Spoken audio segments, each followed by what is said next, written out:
Hi friends, இன்றைக்கி எங்கே வந்திருக்கோன்னா ஒரு விவசாய தோட்டத்துக்கு வந்திருக்கோம். அங்கே வந்து கொத்தவரங்காய் சாகுபடி பண்ணிகிட்டு இருக்காங்க. எப்படி வந்து விவசாயம் பண்ணுறாங்கன்றதை அந்த வீடியோவில் பார்க்கலாம். வாங்க வீடியோக்குள்ளே போகலாம். வணக்கம்.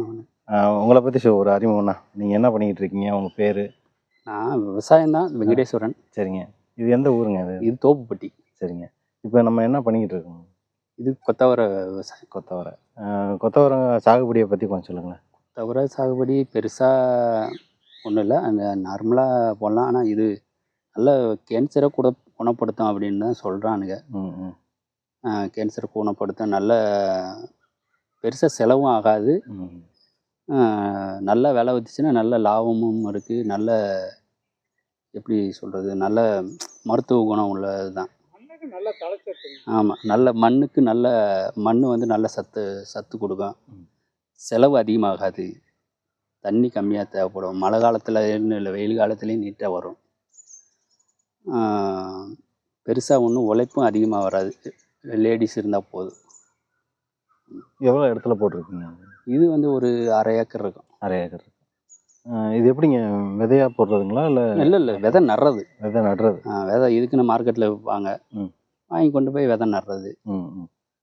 இது பாத்தி அதான் நார்மலாக டிராக்டரில் உழவு ஓட்டி பாத்தி பிடிச்சி வரப்பு போட்டு நார்மலாக ரொம்ப செலவு பண்ண வராது, செலவு கம்மியாகும்.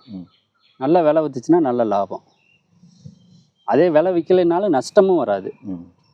அப்படியே உழவு ஓட்டிடலாம். உழவு ஓட்டினோம்னா மண்ணுக்கு சத்து இந்த மாதிரி. இது எவ்வளோ நாள் பயிருங்க? இது ஒரு 2-3 மாதம். லாஸ்ட்டு ஆரம்பத்துலேருந்து லாஸ்ட் வரைக்கும் 3 மாதம் வரும். காய் பறிக்கிறதுலாம் எப்படி பறிக்கும்? காய் பறிக்கிறது லேடிஸ் தான் பறிப்பாங்க.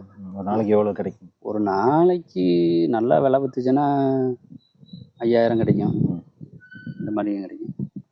டெய்லி காய் பறிச்சிருவீங்களா? டெய்லி இல்லை, வாரத்துக்கு 8 நாளைக்கு ஒருக்கா. 8 நாளைக்கு ஒரு தடவை. 8 நாளைக்கு ஒரு தடவை பறித்து இங்கே ஒட்டஞ்சத்திரம் மார்க்கெட்டு. சரி, இதில் பூச்சி நோயெல்லாம் சொல்லுங்களேன். பூச்சி இருக்குது, அதுக்கு தகுந்த மாதிரி மருந்து வாங்கி அடித்தோம்னு வச்சுக்கோங்க. பெருசாக ஒன்றும் வராது, பெருசாக பூச்சிகள்லாம் வராது. மற்ற பயிர்களுக்கு மாதிரி பெருசாலாம் பூச்சி இருக்காது. செலவு கம்மி தான், மருந்து அதிகம் வராது. இந்த நடும்போது புளிப்பு தண்ணியில் ஒரு எறும்பு தண்ணி ஒன்றும் இல்லை, அந்த செடியாக இருக்குது.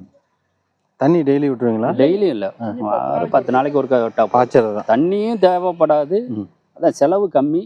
நல்ல விலை மட்டும் விற்றா போதும், நல்ல லாபம். நேரத்தில் கிலோ 25 ரூபா 30 ரூபான்னு போகுது. என்ன ரேட்டு? கிலோ என்ன ரேட்டுக்கு போயிட்டு? இப்போ கிலோ 15 ரூபா. 15 ரூபா. வாரத்துக்கு ஒரு தடவை தான் அறுவடை பண்ணுவீங்க? ஆமாம், 10 நாளைக்கு ஒருக்கா. 10 நாளைக்கு ஒருக்கா. இப்போ இந்த அறுவடை பண்ணுறதெல்லாம் யார்? பெண்களே பண்ணுவாங்களா? பெண்களே பண்ணுவாங்க. ஒரு ஆம்பளை இருந்தால் போதும், 4-5 பேர் பெண்கள் இருந்தால் போதும். ஆம்பளை தேவையில்லை. மூட்டை பிடிக்க ஆம்பளை ஒரு ஆள் இருந்தால் போதும், மார்க்கெட்டுக்கு கொண்டு போக.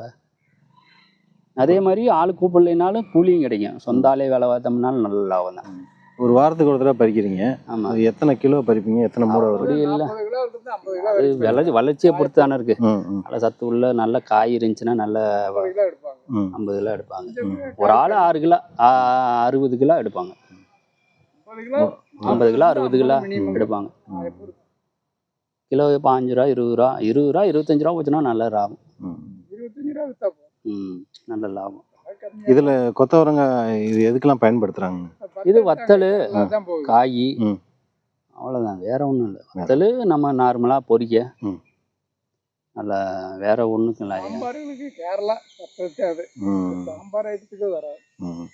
வேற பொரியல் இந்த மாதிரி இதெல்லாம் பொரியல்லாம் பண்ணலாம், சூப்பராக பொரியல் பண்ணிக்கலாம்.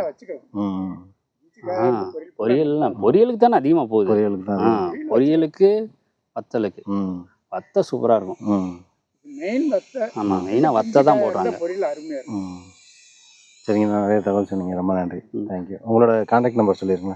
97 87 78 76 00. Okay, thank you.